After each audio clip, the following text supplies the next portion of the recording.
Let's say you're going from about, again, your optimal of 10 degrees Celsius in terms of ambient temperature.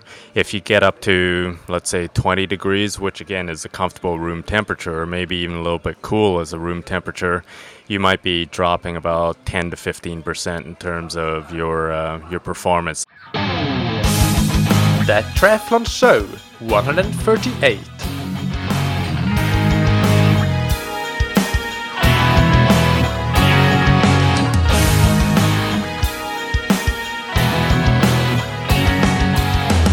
Hey, what's up everybody, and welcome back to another episode of That Triathlon Show, the podcast presented by scientifictriathlon.com. I'm your host Michael, and on today's episode I bring you a live interview on the topic of heat adaptation and racing and performing in the heat with one of my absolute favorite guests. This is actually his fourth episode on the podcast, his third interview. He is, of course, Stephen Cheung, professor at Brock University. But before that, a big thanks to our sponsors, Precision Hydration, that you can find on precisionhydration.com. As you know by now, hydration is very much relevant for racing, in particular in hot conditions. So it's very timely that we have this heat adaptation episode as well. But you know that a good hydration strategy needs to be based on knowing how much sweat you're losing in the conditions that you will be racing, and also what sodium content you have in your sweat, or sodium concentration in your sweat. And Precision Hydration has written blog posts on both of those topics, and you'll find specific instructions for how to find out, measure that yourself. I'll link to those in the show notes. And if you are going to do a race in a hot environment, I highly recommend that you do those tests, find out how much you sweat in that sort of environment, and find out how much sodium you're losing, and then tailor your hydration strategy accordingly. And you can do that with Precision Hydration products, electrolyte drinks, and you will get your first box for free when you use the discount code THATTRIATHLONSHOW, all one word, all caps. This episode is also sponsored by Roka. Roka is the number one brand in the world for triathlon wetsuits, apparel and sunglasses, and for tech innovation with these sorts of products. I've mentioned their arms up wetsuit technology in the past that gives really unmatched shoulder flexibility, but one thing to keep in mind is that your wetsuit and tri-suit function together. So if you have an arms-up wetsuit, but a restrictive short-sleeved tri-suit, then the tri-suit will also be a limiting factor in shoulder flexibility, not just the wetsuit itself. So that's why Roka also designed their short-sleeved Gen 2 tri-suit with a modified arms-up technology pattern to allow flexibility on the swim, but also a comfortable aero position on the bike, and without extra material in the armpits on the run. And you can get 20% off your entire order of these highly innovative and technologically advanced products on Roka.com when you use the discount code THATTRIATHLONSHOW, all one word, all caps. So since Stephen has been on several episodes in the past, I'll link to all of them in the show notes. They are episodes 74, 75 and 86. I'll just give a quick intro for those of you new to the podcast. By the way, there's a whole archive of podcast episodes waiting for you, so definitely go back and listen to those. But Stephen Cheung is a professor at Brock University in Canada, where he runs the Environmental Ergonomics Lab that focuses on the effects of environmental stress, like heat, on human physiology and performance. He is a competitive cyclist himself, and he is the co-author of Cycling Science and Cutting Edge Cycling, and he's also the chief scientist at Baron Biosystems, that is the company that has developed the very innovative cycling software and app portfolio of apps called Exert.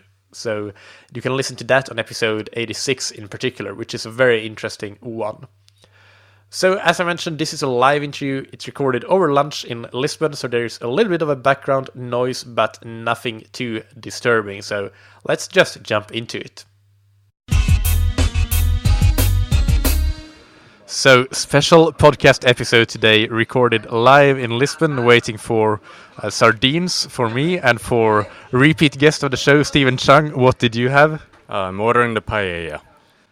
Brilliant. And you're just coming back from the Science and Cycling Conference in Nantes in France, so and having a layover here in Lisbon. So it's great to meet with you, and we're of course taking the opportunity here to record a podcast. And the topic will be what you also keynoted on at the conference: heat acclimation and racing, and dealing with the heat in general. So let's first start with, how does heat impact exercise performance on a general level? Well, actually, first of all, Michael, I'm really happy to be here. Lisbon's been beautiful so far in our short little tour that you've been kind enough to take us. And in terms of the heat acclimation and how heat impacts performance, the first thing is it absolutely does. And even very moderate, what we think of as comfortable room temperature, say 20 degrees, already is going to impact performance. So if you want the absolute best performance, you want to be competing or training in a relatively cool environment, around 10 to maybe at most 15 degrees Celsius.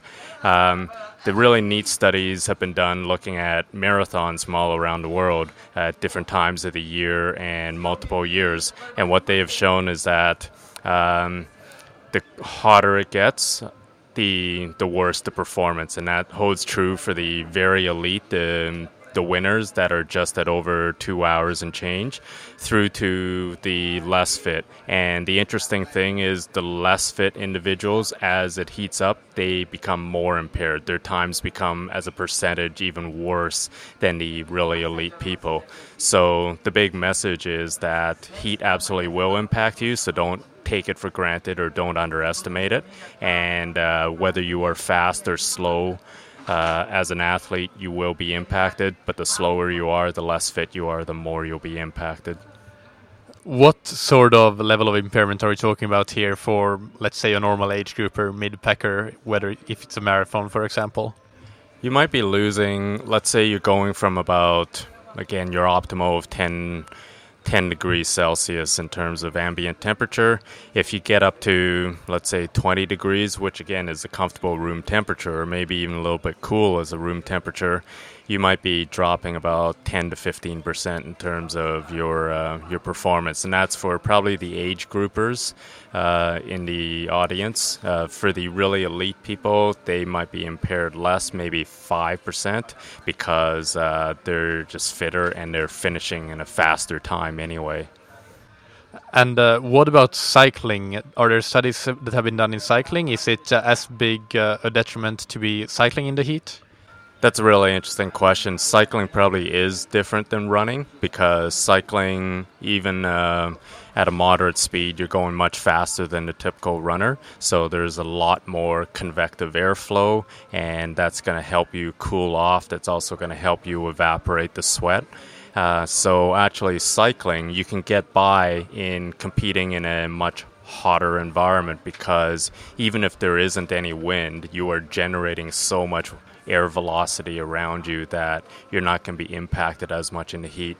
And that's why you see in August in the Vuelta a España, where it can be just scorchingly hot of 35-40 degrees Celsius in Spain, that they can still really handle it because they're going at 40 kilometers an hour, whereas even a really fastest marathoners are going at 20 kilometers an hour. So wind speed exponentially increases the cooling. And so cycling, yes, you can get by with a lot hotter environment than you might be comfortable with cooling. The difference, though, the caveat is that if you are climbing, if you're, say, climbing a big mountain, you're going a lot slower, and you're kind of reduced to almost running speed in a sense, so you can be impacted by the heat much more if you are climbing. And so what is it really that happens physiologically that causes us to slow down in the heat? There's a huge variety of ways, and in 2004, my late colleague Gord Sleevert and I published a kind of a review looking at many of the different aspects that the physiology that you can be impacted. So everything from when you're hot, your brain is simply not able to recruit muscles nearly as well and or as intensely. So there is a neuromuscular impairment. Because you are sweating, you are dehydrating more. So there's a cardiovascular impairment.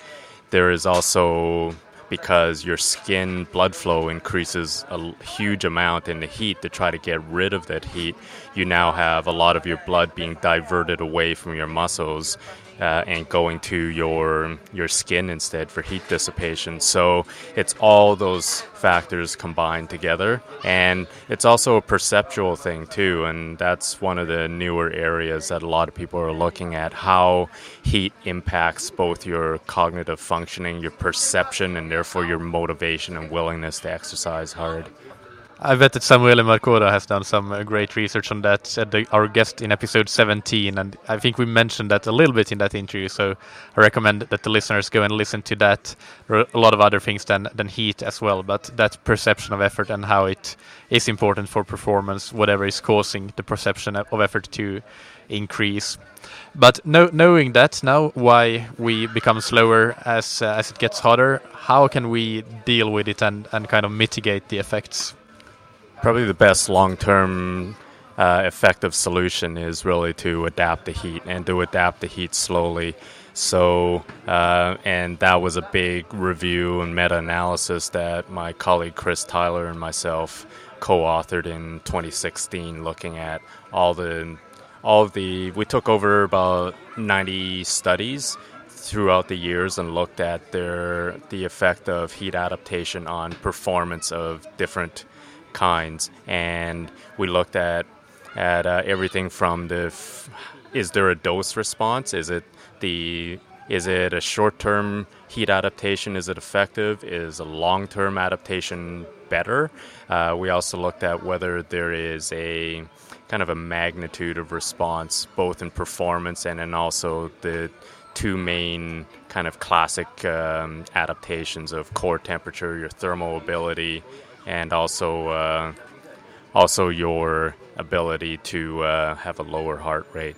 And the main thing we found was that, yes, there is absolutely an improvement in performance over the course of adaptation, that the amount of adaptation you can get is effective, even in a short-term adaptation of maybe 4 to 5 days. But the longer you can do it, up to 2 weeks or ideally even longer, the better you're going to be in all of your physiological symptoms and also all of your actual performance. So a little is good, but the longer you can become heat adapted, the better you're going to be. And talking about that dose and dose response that you mentioned, how big a dose is required? Is there a minimum level of temperature that is required for you to actually adapt to the heat? There's that evidence is a little bit more vague because so many of the studies use pretty extreme heat. Very few of the studies actually look at passive heat adaptation of exercising, not using exercise at all, but being in a sauna or being in a hot bath. That part is a little bit less known, the effects of passive heat adaptation. But what we would say is the main thing isn't so much the ambient temperature itself, is really getting your core body temperature elevated and sustaining it for a good period of time, of ideally at least an hour to an hour and a half a day. And because what you want to do is you want to stimulate all of your physiological symptoms to adapt. One of the big things is your sweating rate, so that you can have that increased evaporative cooling. And we know that the longer you can get your body warm, the better off you're going to stimulate all of those systems to respond. So there's a number of strategies that you can use to affect this. You can obviously exercise indoors and maybe not even have much of a fan on, so that you are exercising, generating a lot of heat, and minimizing the heat dissipation, so that your core temperature is going at it's heating up at a higher rate than you would be if you're riding outdoors.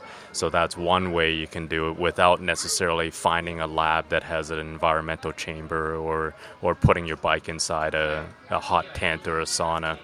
The other thing you can do is you may go out and start exercising, whether it's running or cycling, and after, let's say, an hour and a half, when you're already warm from exercise anyways, this is especially effective if you are going to be doing intervals. You want to do your intervals in the coolest kind of environment you can to maximize that muscular and physical stimulus.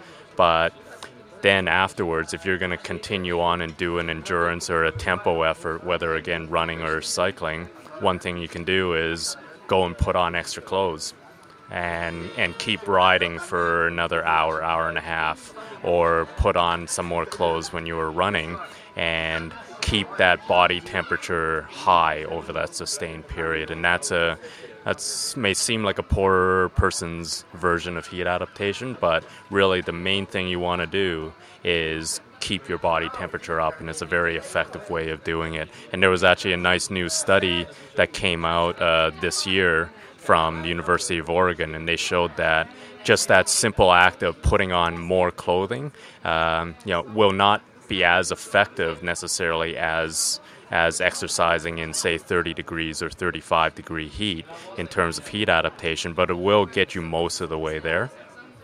That's really interesting. And do you know, like, how long of the way will it get you, or will either one of them get you? Like, you can't, I guess, mitigate all of the detriments, but how much benefit can you derive from using these strategies? I think, again, these simple basic strategies will get you most of the way there. The ideal is to be in an environmental chamber like I have in my lab, and set it to 30, 35 degrees and exercise there for an hour and a half a day. Obviously, most people don't have access to that. So I would say these kind of heat adaptation hacks will get you probably about 80% there. You might have to, have a longer heat adaptation period to get the same effects, but I think it'll get you pretty close to there. And how much will that benefit you in your racing? How many of those percentage points lost can you regain from adapting to the heat? To answer that, there was a really interesting study done by a group from Denmark and Qatar. It was a collaboration, and what they did was they took Danish cyclists and they had them do a time trial in Denmark when it was 5 degrees Celsius, and they averaged about 300 watts over that time trial. Then they went to they went to Qatar, where it was 30 to 36 degrees Celsius, and they trained for 2 weeks there. And then they tested them over, when they first arrived, did a 43-kilometer time trial there, then at 1 week in and 2 weeks in, and they found about a 15% decrement in their time trial time and their power output when they first arrived. But then after about 2 weeks, they regained to pretty much about 98% of their baseline when they were doing the time trial back in Denmark. So the main thing that study shows is that, yes, there is absolutely an impairment. It's probably about 15% in this case. And then after 2 weeks, you're going to mostly be adapted in this case. But the interesting thing is, they didn't, ever become better than they were back in Denmark. So, which highlights what we originally talked about, that you are still going to be impaired. You're never going to be as good in the heat as if you were doing the same effort in a cooler environment. The question you may now be wondering is, I've become heat adapted. Well, is it kind of like altitude training? Do I come back to sea level with altitude training and compete better? In this case, do I become heat adapted and I go back to a cool environment, and maybe now I have more blood volume, more plasma volume? Maybe that's going to help me. That same group took those Danish cyclists back to Denmark, and what they found was no effect when they were doing the time trial back in the cool environment. They maintained their wattage at about the same 300 watts. So what that really shows is that heat adaptation is really specific to the environment, and it doesn't seem to be an ergogenic aid for competing in the cooler environments. That's really interesting. So my next question then would be to, if you have, let's say, you're planning to do a 2 or 3 week adaptation period before a hot race, then do you need to take things like the extra stress that heat imposes upon you into account? Like if it's your taper period before Kona or something like that, how do we deal with that? Yeah, that's again an excellent question. You don't want the added stress of that heat adaptation at the same time as your taper, because you're trying to reduce overall stress on your body. So if I was advising people getting ready for something like Kona, I would have that heat adaptation period well beforehand and have them adapt. Let's say if you're going for Kona, maybe between 6 weeks out to 3 weeks out, maybe have your adaptation period then, and then as you start your taper, once you're heat adapted, you don't have to be every day training in the heat to keep that adaptation. Just by maybe 1 day to 2 days of fairly mild heat exposure while you're exercising, you can maintain that heat adaptation pretty well. So I would recommend, again, 6 weeks to maybe 3 to 2 weeks out. Have that be your heat adaptation period, and then after that, maybe just scatter in 1 or 2 of those days where you have that little bit of stimulus. And I would, again, do it the simple way of whether you're training indoors or whether you are just putting extra clothing on for a couple of rides to maintain that stimulus. And what about those 63 weeks out when you do the actual heat adaptation protocol? You want at that point as well to get in the quality training, some intervals. Would you do them, as you said before, in a cool environment and then try to tuck on the heat adaptation after that? Or what's the strategy there? I would really advise doing your intervals, your key quality breakthrough workouts in a cool, comfortable environment, because you want to maximize that physical training, and you're simply not going to be able to do it in the heat. I would focus my heat adaptation kind of process on, again, if you've done your hard efforts in the first half of the ride and then you're just going to be riding easy for an hour afterwards, I would take that time to put on extra clothing and just do that easy ride then. Or if I know I have a endurance day, I would spend my time on again, maybe wearing extra clothing, or maybe do that endurance ride, part of it indoors, again with less cooling, to maximize that. I think that would be the most effective to not combine the intensity with the heat adaptation. And some people might have workouts or training plans where their hard days are just hard. There is no endurance tucked onto the interval. Is it important to actually be doing some heat adaptation every single day of that period, so that they would have to modify their plan and add that extra endurance after the hard intervals? Or can they just stick to their schedule and skip that harder day from the heat adaptation and then do it the next day on their endurance day instead? I think because if, again, as the Kona example, maybe 6 to 2 weeks out, that's a 4-week period. That's much longer than most lab studies, which are only 2 weeks. So I think if you have that luxury of planning over 4 weeks, you don't necessarily have to exercise in the heat every single day. You can get by with every other day, or maybe even every 3, maybe 4 times a week instead. So no, I don't think during that induction period of heat adaptation, you don't necessarily need to do it every single day, and I would definitely avoid doing it on the really hard, intense days. What about other strategies? So we now covered the heat acclimation, and you mentioned that that's the big one by far. But there are other things we read about, slushies and clothing that can help you perform well on race day in hot environments, what other methods and strategies can people use? The first thing I would do is wear light and light colored clothing. So don't go with your all black kit for race day. I think just the simple absorption of heat from dark clothing, that's probably going to be a little bit of a factor. Again, cycling, the main thing would be staying hydrated.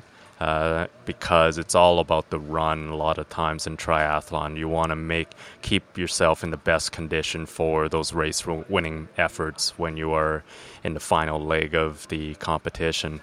So, and again, as we talked about, you have a fair amount of cooling anyways from cycling where you're going at high speeds. So it's not as much of a concern, but it's really all about the run. So in the run, ideally, it would be a light weight and also a light colored singlet that you'd be wearing. I would also wear some kind of a cap and to keep the sun out of your head. And also the other big benefit of a cap is at aid stations, you can be pouring water over it, and that hat is going to keep that water near your head, and it's going to help with the evaporation. So I think those are very simple strategies that you can do.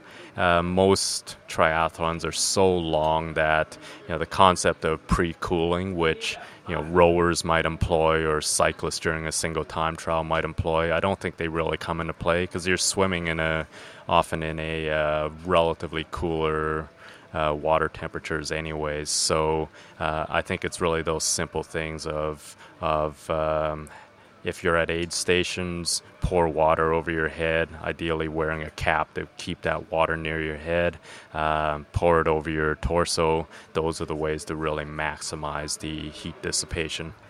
Yeah, I've used sponges in the past in T2 that I have soaked with water, with cold water, and then when I get out from the bike and onto the run, I grab those sponges and stick them into my tri-suit and run with them. It's not perfect because the water it does heat up, so it's not really super cold, but at least perception-wise, I think that's something that can help. One follow-up on the cap question: does it make a big difference to have a cap versus a visor? That's sort of a pro tip that I've heard of, that the visor itself doesn't protect as much from the heat as a real cap that's covering the head. I would just intuitively agree with that because, as I said, one of the big advantages with a cap is you can be pouring water over it, and with a cap with fabric over your scalp, it's going to keep that water over your scalp, as opposed to a visor where you're not going to have that. And so, yeah, I would certainly go with a lightweight kind of tech fabric kind of cap that you can keep the water kind of cool or near your head for helping evaporation. Brilliant. And for the sake of completeness, because we didn't actually mention this directly before, what would the physiological effects be of heat adaptation? We mentioned what the reasons that we perform worse in the heat are, so are they just the reverse? And if so, can you repeat them? The big classic symptoms of heat adaptation is that your core temperature at rest and during exercise is lower, so you are not near as a dangerous or critical threshold in which you're going to be running into trouble. Your heart rate is also generally going to be lower, and that's again because you have increased plasma volume, and so your heart has more blood to circulate all around to your skin and your muscles, so it's not as stressed, and so therefore the heart rate is lower. And with time also your sweat rate increases quite dramatically, and also your sweat electrolytes tend to become more dilute and lower, so you may not necessarily be losing more electrolytes, but because the body has learned to kind of conserve and reabsorb more electrolytes with the higher sweat volume. So those are the three main physiological changes. And then there's the big psychological one, cognitively and kind of perceptually, you just become more comfortable with being in a hot environment and working hard in a hot environment. And I don't think we should discount that either. Anything else that we should mention in terms of heat adaptation and strategies for dealing with heat? I think we've covered most of it. Again, it doesn't have to be super high tech, but you can get by with a lot of kind of heat adaptation hacks. But the main thing is don't underestimate the impact of heat, and also really plan in advance for it, whether it's extra hydration, whether it is stocking up more at feed stations, and also whether it's just training yourself to experience that discomfort of being in the heat. I think that'll go a long way towards improving anyone's performance. But at the same time, also don't underestimate the risk of exertional heat illness, and be aware of that. If your brain function really starts getting foggy, that's one of the classic symptoms of impending heat collapse. And if you find your gait staggering all over the race course during the run, that's another classic symptom. It shows your central nervous system is just shutting down and not being able to move properly. So oftentimes that's really hard to diagnose in yourself, but I think that's more of a call to action for a lot of both race doctors and also aid station workers to really be on the lookout for individuals who are experiencing those symptoms. Finally, just coming back from the Cycling and Science conference, what are one or two interesting things that you heard there or learned there that the listeners of this podcast might find useful and valuable as well? I think the most interesting kind of talk was a kind of almost a pulling back from that focus on performance all the time that we have. It was by Curtis Cramblett, who is a physio and bike fitter from San Francisco, and he gave a really nice keynote on rehab and performance and the different steps in looking at rehabilitation from injury. And one of the big things he talks about is really, he had a diagram of a pyramid, and at the base of the pyramid is health, in the middle of the pyramid is performance, and the top of it the bottom was health, the middle was fitness, the top was performance.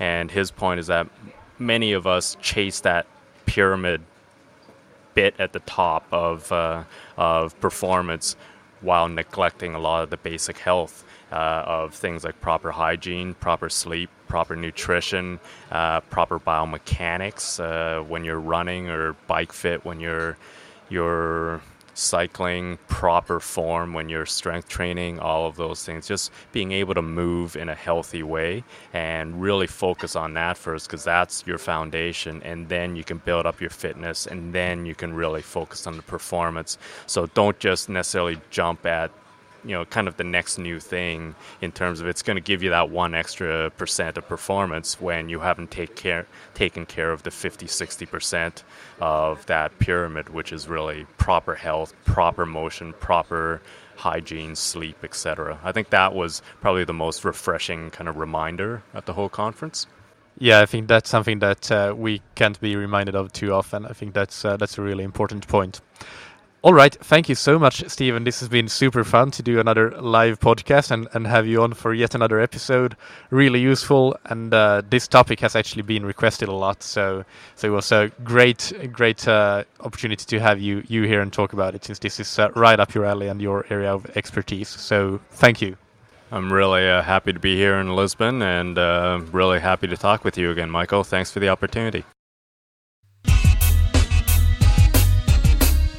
I hope that you enjoyed that interview and found it valuable.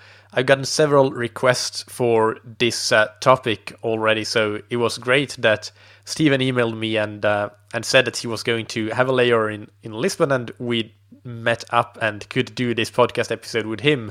I know nobody better to talk about the topic of heat adaptation than Stephen. Some of my key takeaways from this episode is that, first, if you want to perform in a hot race, And remember that even 20 degrees Celsius, which is 68 degrees Fahrenheit, can lead to a 10 to 15% performance detriment compared to a balmy 10 degrees Celsius. Then the key really is to be heat adapted and have that in your training as well. Other acute things that you can do in racing, they can help, but the heat adaptation itself is the most important thing. It doesn't, however, work like altitude training, which is something that for a while at least I thought it might, based on some early pilot studies, I think.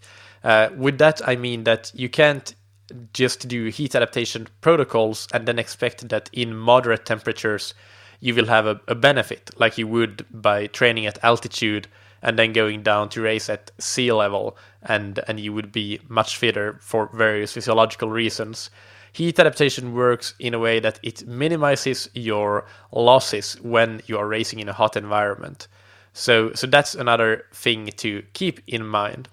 And finally, also pre-cooling is something that there has been a fair amount written about in the endurance space in recent years. And I guess it's running in particular. But as Stephen said, that's not really relevant for triathlon because we have our own pre-cooling, which is up to 3,800 meters of swimming. So that goes a long way to make sure that you're pre-cooled, even if it's a fairly warm water temperature. So to get all the details and the notes from this episode, as usual, you can go to thattriathlonshow.com or just click the link in the episode description. And speaking of heat, I also want to remind you that I have a training camp in the Algarve in southern Portugal coming up on the 20th to 27th of October 2018. I will link to that as well. If you listen way in the future, I will do these camps a few times per year. That's the plan, at least for now. So check out scientifictriathlon.com, click through to training camps and see when the next one is coming up. And I also want to send a big shout out and thank you to everybody who's been rating and reviewing recently. I've seen a big surge in that actually, and I really appreciate it. I've also got a ton of feedback on Facebook Messenger and on email, etc. And it really means a lot to me. So I want to thank all of you who've done that. You know who you are. So big thanks and shout out to all you guys. Finally, big thanks also to our sponsors. First, we have Roka that you can find on roka.com and check out their wetsuits, apparel, tri-suits, buoyancy shorts, sunglasses, and use the promo code ThatTriathlonShow for all your shopping and you'll get 20% off your entire order, which is massive.